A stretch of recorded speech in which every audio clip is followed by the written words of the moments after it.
Code of criminal procedure या CrPC, जिसे आमतौर पर जाना जाता है, एक बहुत इंपॉर्टेंट कानून है। यह एक रूल बुक है कि हमारे देश में क्रिमिनल जस्टिस कैसे काम करता है। इसे पुलिस और कोर्ट्स के लिए ऑपरेटिंग मैनुअल जैसा समझो जब कोई क्राइम होता है।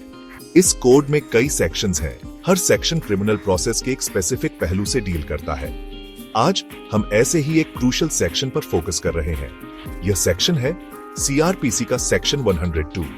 यह पुलिस को दी गई एक बहुत स्पेसिफिक पावर से डील करता है। यह एक ऐसी पावर है जो अक्सर काम में आती है, लेकिन आम पब्लिक इसे ज्यादा नहीं समझती। तो सेक्शन 102 में आखिर छिपा क्या है? यह सेक्शन पुलिस ऑफिसर्स को कुछ खास प्रॉपर्टी को सीज करने की पावर देता है। हाँ, आपने सही सुना। पुलिस कुछ खास सर्कमस्टेंसेस में प्रॉपर्टी अपने कब्जे में ले सकती है, लेकिन वे ऐसा क्यों करेंगे? और ये स्पेसिफिक सर्कमस्टेंसेस क्या है? क्या यह अनलिमिटेड पावर है? ये इंपॉर्टेंट सवाल है। हम इन सब का जवाब आपको देंगे। यह पावर मनमानी नहीं है, इसे कानून द्वारा डिफाइन किया गया है। इसका मकसद अपराधों की इन्वेस्टिगेशन में मदद करना और यह इंश्योर करना है कि आखिर में जस्टिस मिले।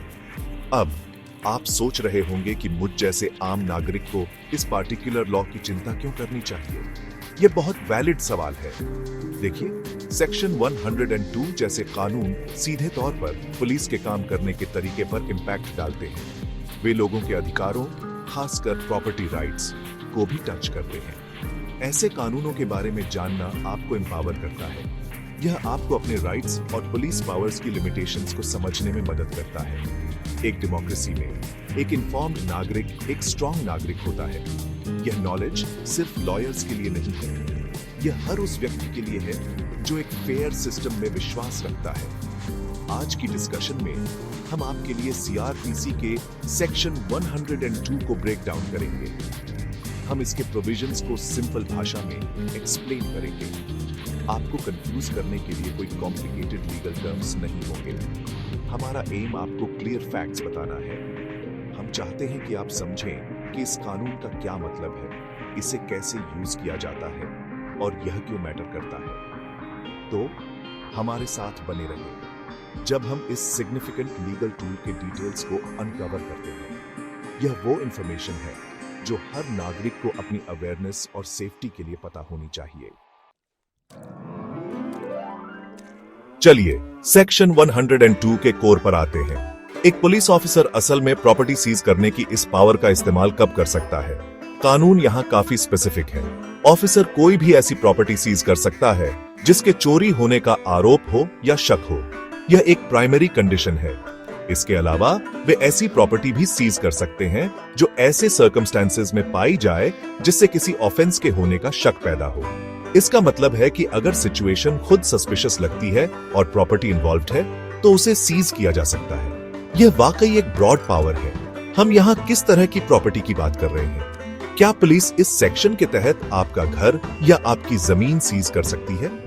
आमतौर पर सेक्शन 102 मूवेबल प्रॉपर्टी पर लागू होता है। ये वो चीजें हैं जिन्हें एक जगह से दूसरी जगह ले जाया जा सकता है, जैसे व्हीकल्स, कैश, ज्वेलरी, डॉक्यूमेंट्स या इलेक्ट्रॉनिक डिवाइसेस। कानून सर्टेन प्रॉपर्टी शब्द का इस्तेमाल करता है और इसकी इंटरप्रिटेशन आमतौर पर पोर्टेबल आइटम्स की ओर झुकती है। इमूवेबल प्रॉपर्टी जैसे कि जमीन या बिल्डिंग्स आमतौर पर सीजर या अटैचमेंट के लिए अलग लीगल प्रोविजंस के तहत आती है। इस फर्क को समझना सभी के लिए बहुत इंपॉर्टेंट है।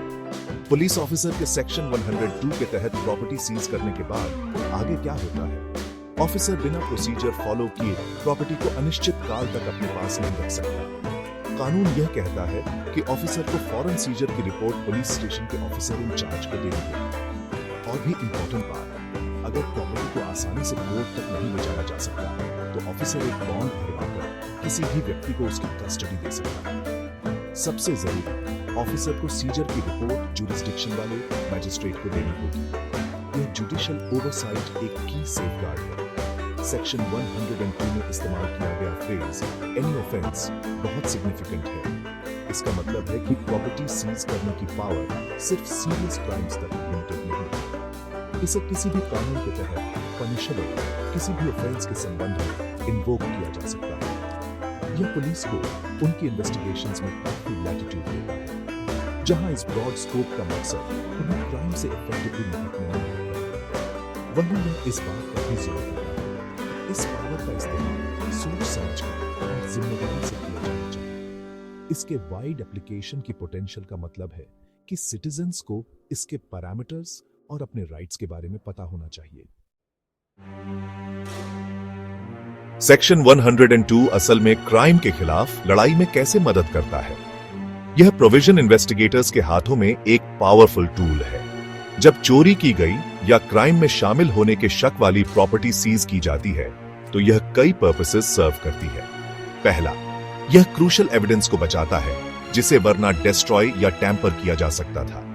दूसरा, यह क्रिमिनल्स को उनकी इलीगल एक्टिविटीज से होने वाले फायदे से रोकता है। सोचिए, चोरी का माल फटाफट बेच दिया जाए। सेक्शन 102 इसे रोकने में मदद करता है। यह सीधे तौर पर कल्प्रिट्स को कानून के हवाले करने में मदद करता है और विक्टिम्स के लिए जस्टिस इंश्योर करने में मदद करता है। उस व्यक्ति का क्या जिसकी प्रॉपर्टी सीज की गई है? इस सिचुएशन में उनके राइट्स क्या हैं? पुलिस की ड्यूटी है कि सीज्ड प्रॉपर्टी की ठीक से केयर करे। राइटफुल ओनर प्रॉपर्टी पर अपना क्लेम हमेशा के लिए नहीं खोता। इन्वेस्टिगेशन या ट्रायल खत्म होने के बाद या प्रोसेस के दौरान भी कोर्ट प्रॉपर्टी के डिस्पोजल का फैसला कर सकती है। राइटफुल ओनर अपनी प्रॉपर्टी वापस पाने के लिए कोर्ट में अप्लाई कर सकता है। यह प्रोसेस इंश्योर करता है कि पुलिस इन्वेस्टिगेट तो कर सकती है, लेकिन सिटीजन्स के प्रॉपर्टी राइट्स भी जुडिशियल इंटरवेंशन के जरिए प्रोटेक्टेड रहते हैं। अब एक क्रिटिकल सवाल उठता है, क्या इस पावर का मिसयूज हो सकता है? यह एक अनफॉर्चुनेट रियलिटी है कि कोई भी पावर अगर अनचेक्ड हो तो उसका मिसयूज हो सकता है। सेक्शन 102 अपने ब्रॉड स्कोप के साथ इससे अलग नहीं है। ऐसे इंस्टेंसेस या एलिगेशंस रहे हैं जहां इस पावर का शायद एक्सेसिवली इस्तेमाल किया गया हो या लोगों को हैरास करने के लिए किया गया हो। इसीलिए सेफगार्ड्स जैसे सीजर की रिपोर्ट मैजिस्ट्रेट को देना इतने इंपॉर्टेंट है। जुडिशियल स्क्रूटनी इस पावर के आर्बिट्रेरी यूज के खिलाफ एक चेक का काम करती है। पब्लिक अवेयरनेस भी लॉ एनफोर्समेंट एजेंसीज से अकाउंटेबिलिटी इंश्योर करने में रोल प्ले करती है। चलिए कुछ प्रैक्टिकल सिनारियोज देखते हैं जहां सेक्शन 102 आमतौर पर यूज होता है। थेफ्ट या रॉबरी के केसेस में अगर पुलिस चोरी की गई आइटम्स जैसे इलेक्ट्रॉनिक्स, व्हीकल्स या कैश रिकवर करती है, तो वे उन्हें इस सेक्शन के तहत सीज करते हैं। चीटिंग और फ्रॉड के केसेस में फ्रॉड करने के लिए इस्तेमाल किए गए डॉक्यूमेंट्स, कंप्यूटर्स या दूसरी चीजें सीज की जा सकती हैं। डिजिटल क्राइम्स वाले केसेस में एविडेंस वाले लैपटॉप्स और मोबाइल फोन्स अक्सर सीज किए जाते हैं। ये एग्जाम्पल्स दिखाते हैं कि सेक्शन 102 पुलिस वर्क के लिए एक एसेंशियल एवरीडे टूल के तौर पर कैसे फंक्शन करता है, जो एविडेंस इकट्ठा करने और अलग अलग तरह के ऑफेंसेस में क्रिमिनल एक्टिविटीज को डिसरप्ट करने में मदद करता है। तो इस डिटेल डिस्कशन के बाद सीआरपीसी के सेक्शन 102 के बारे में मेन टेकअवे क्या है? यह क्लियर है कि यह सेक्शन एक सिग्निफिकेंट लीगल इंस्ट्रूमेंट है। यह पुलिस ऑफिसर्स को क्रिमिनल इन्वेस्टिगेशन से जुड़ी स्पेसिफिक कंडीशंस के तहत प्रॉपर्टी सीज करने के लिए एम्पावर करता है। यह पावर एब्सोल्यूट नहीं है। यह प्रोसीजर्स द्वारा गवर्न होती है और जुडिशियल ओवरसाइट के अधीन है। इसका प्राइमरी पर्पस क्राइम्स की इफेक्टिव इन्वेस्टिगेशन में मदद करना और ऐसी प्रॉपर्टी के डिस्पोजल को रोकना है जो या तो चोरी की गई हो या किसी ऑफेंस से जुड़ी हो। यह हमारे क्रिमिनल जस्टिस मशीनरी का एक फंडामेंटल हिस्सा है। यह particular section law and order बनाए रखने और जस्टिस डिलीवर करने में क्रूशियल रोल निभाता है। क्राइम से जुड़ी प्रॉपर्टी की सीजर को अलाउ करके यह कई तरह से मदद करता है। यह इंश्योर करता है कि ट्रायल के लिए वाइटल एविडेंस सुरक्षित रहे। यह क्रिमिनल्स को उनकी इलीगल एक्शंस का फल भोगने से रोकता है। यह विक्टिम्स को उनकी चोरी हुई प्रॉपर्टी वापस दिलाकर कॉम्पेंसेट करने में भी मदद कर सकता है। सेक्शन 102 का इफेक्टिव एप्लीकेशन सीधे तौर पर क्रिमिनल जस्टिस सिस्टम की क्रेडिबिलिटी और एफिशिएंसी में कंट्रीब्यूट करता है, जो एक सेफ सोसाइटी के लिए वाइटल है। हालांकि उस डेलिकेट बैलेंस को याद रखना क्रूशियल है जिसे बनाए रखना जरूरी है। एक तरफ पुलिस को क्राइम्स को इफेक्टिवली इन्वेस्टिगेट करने के लिए एडिक्वेट पावर्स की जरूरत होती है। दूसरी तरफ सिटीजन्स के राइट्स, खासकर प्रॉपर्टी राइट्स, को आर्बिट्रेरी इंटरफेरेंस से प्रोटेक्ट किया जाना चाहिए। सेक्शन 102 इसी इंटरसेक्शन पर ऑपरेट करता है। इसलिए इसका एप्लीकेशन हमेशा फेयर, ट्रांसपेरेंट और सख्ती से कानून के अनुसार होना चाहिए। कोई भी डिविएशन इनजस्टिस का कारण बन सकता है और सिस्टम में पब्लिक ट्रस्ट को कम कर सकता है। सभी स्टेक होल्डर्स की तरफ से विजिलेंस की है। आखिर में सीआरपीसी के सेक्शन 102 को समझना आपको सिटीजन को एम्पावर करता है। जब आप कानून जानते हैं तो आप अपने राइट्स जानते हैं।